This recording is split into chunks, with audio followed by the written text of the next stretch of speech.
Well, I'd start off, I'm from South Sudan, and they say that America is land of the free, where there are many opportunities. But I disagree because as a minority, living here is very hard when you don't know the system.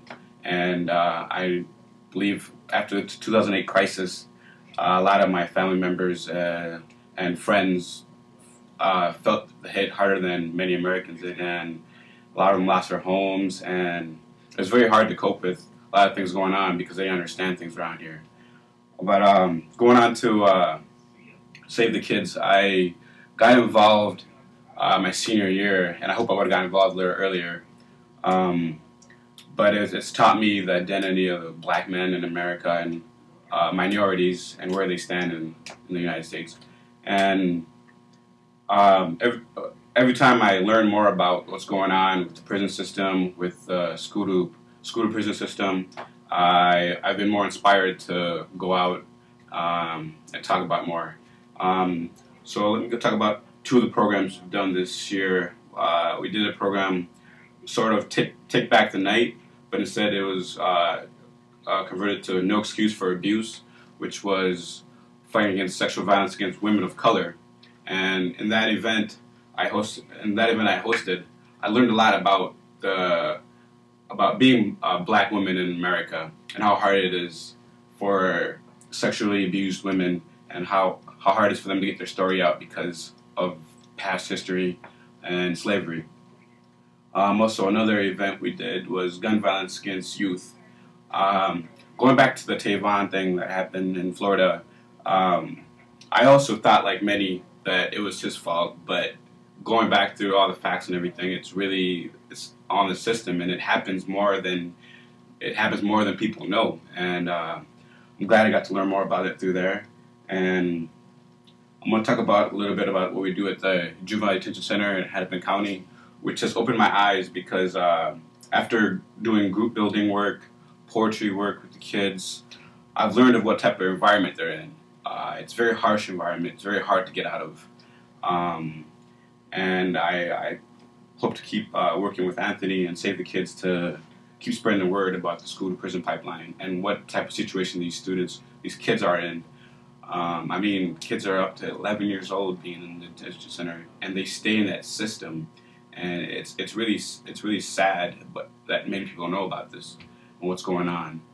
And after working for Save the Kids, I look back in the past, growing up in the suburbs, and some of the instances that happened and why they happened.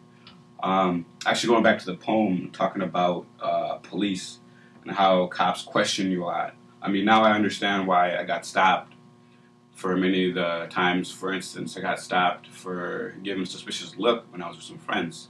And it was confusing then, but now a lot of this stuff makes more sense. All right, well, I think that's what I have to say. We're going to talk a little bit about hip-hop and why hip-hop and how hip-hop has influenced us. And, you know, for me, I got involved in hip-hop from an activist perspective. I was at a table, I was looking at it at a hip-hop show, and I just saw some literature, and it was all about the prison industrial complex and prison abolition. And so I wasn't a big rapper, I wasn't a big breaker, and I didn't do turntabling too much. And so, you know, I got involved in, you know, more the issue of ending racism, ending poverty, and allowing kids to be kids and express themselves in any which way they want without getting detention in school or getting kicked out. So that's how I got involved in hip-hop. And I think, you know, Tupac, as we look at that book right here, is, you know, he has a great lyric in Dear Mama, and I think you all need to check it out if you can play it while this video is going on, is that he says, you know, ooh, I see I'm in the elementary, but one day I'm going to see the penitentiary, running from the police, holding my ma. You know, and I think that really speaks to, you know, young kids of color, specifically that are poor, right? Not Obama's kids, but possibly more likely than me, that that are going to get arrested or targeted at such a young age. So we see, working in these detention centers, we see kids that are 10 years old with handcuffs dropping off their hands because the handcuffs are too big for them. And I think, if the police and the community can't deal with a 10-year-old, that's when we know we have a crisis on our hands. And we have to think about, a 10-year-old knowing, sad to say, that they will be incarcerated before they get to 30 years old. And that's kind of the percentage is there's 1 in 3 African Americans before they get the age of 30, in their life that they're going to be arrested or incarcerated. They have a higher likelihood of being incarcerated than they have a less likelihood of getting put into college. And I think that's the voice that hip hop really speaks about. It's not about the bling. It's not about the money. It's not about the hustling. It's about it's about the struggle that goes on day in, day out that white people specifically and the corporate capitalist agenda doesn't want to listen to and doesn't want to present. They want to present this corporate music that exploits females, but doesn't want to speak about the real issues, the real hip hop that is never on the radio. So I don't know if you all want to speak about your stories and how you got involved, but Tessa, Robert. Okay. Yeah.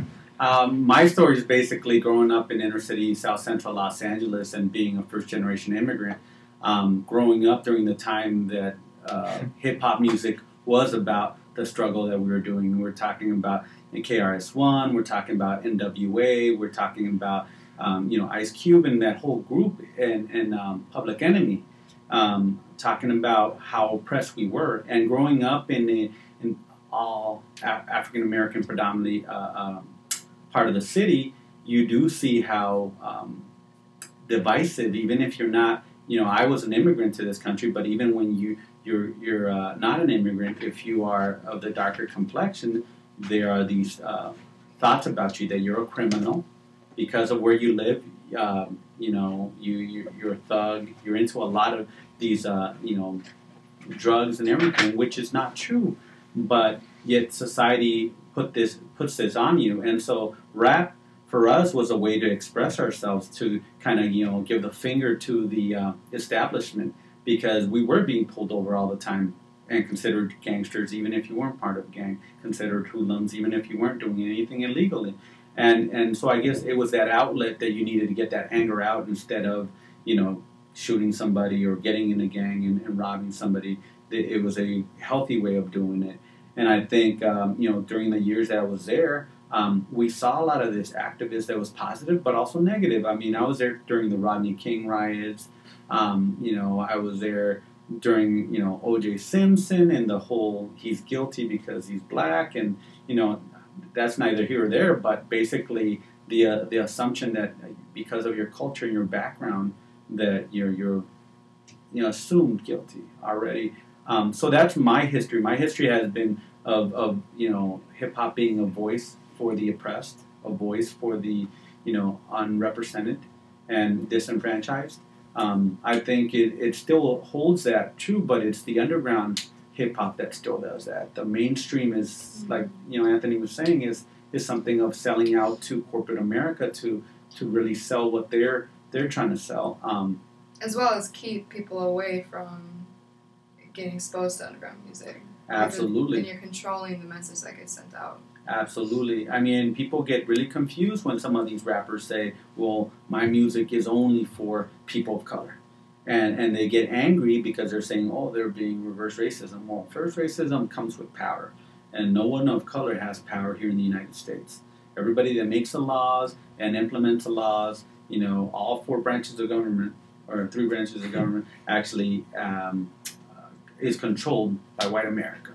And that's a well-known thing. And so who's implying and deciding who's an immigrant, who's legal and not legal, who's a criminal, not a criminal, what's a criminal, and what are the criminal acts, right? And if you look at historically the crack epidemic too, and how cocaine addicts, predominantly white, were getting a slap in the wrist, and crack addicts, was predominantly African American or Hispanic in the inner city, were getting life sentences. I mean, you got to really look at those whole dynamics and how they're playing to now too. I mean, then it was blatant. Now it's kind of subversive, and they say, "Oh yeah, well, everybody is equal and justice works for all."